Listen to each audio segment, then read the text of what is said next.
ভগবান শ্রীকৃষ্ণ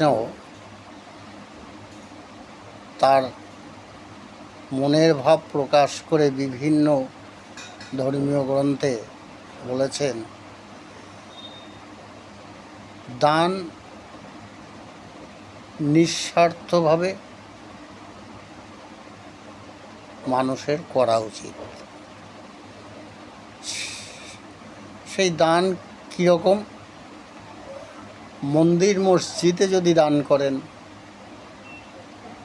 যদি কোনো কন্যা দায়গ্রস্ত কোনো ব্যক্তিকে দান করেন, যদি কোনো ভিক্ষুককে দান করেন, যদি কোনো গরিব মানুষকে বস্ত্র দান করেন, যদি কোনো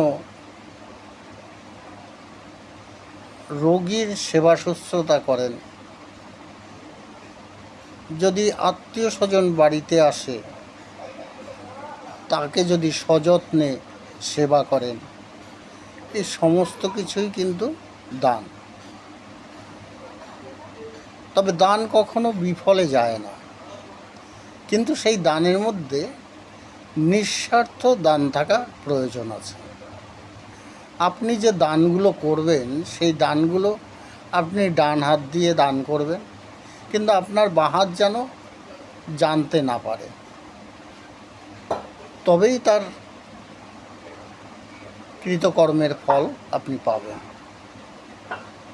অনেকেই আছে দেখবেন, কোনো কিছু দান করেই সমস্ত মানুষের মধ্যে গল্প বলতে শুরু করে দেয়, আমি এই করেছি, আমি ওই করেছি, আমি সেই করেছি। কিন্তু না, এগুলো কখনোই করা উচিত না।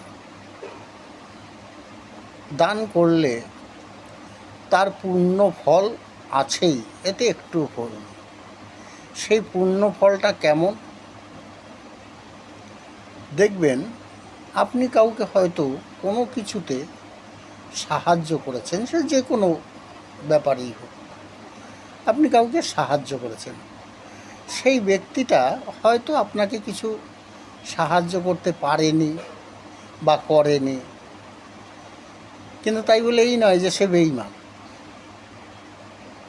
সে পারেনি, ইচ্ছায় হোক অনিচ্ছায় হোক, সে পারেনি।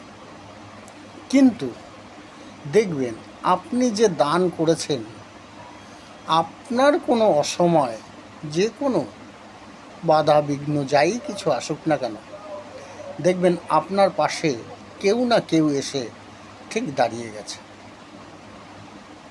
কিন্তু হ্যাঁ, এই দান করার সময় যেন সেটা নিঃস্বার্থ দান হয়। আমি এটা করেছি বলে এটা পাবো, এই আশা করে না, নিঃস্বার্থভাবে দানটা করতে হবে। সেই দানের ফল কেমন? এক কোয়াটা রসুন যদি রোপণ করেন, তো দেখবেন 3 মাস পরে সেই রসুনটা এক গুচ্ছ রসুন হয়ে যায়, মানে একটার থেকে অন্তত 20খানা হয়ে যায়। একটা কলা গাছ পুঁতলেন, সেই কলা গাছটা দেখবেন 3 মাস পরে তার গোড়া দিয়ে বহু গাছ বেরিয়ে গেছে। একটা বাঁশ গাছ পুঁতলেন, দেখবেন সেই বাঁশ গাছের গোড়া দিয়ে প্রচুর বাঁশ বেরিয়েছে।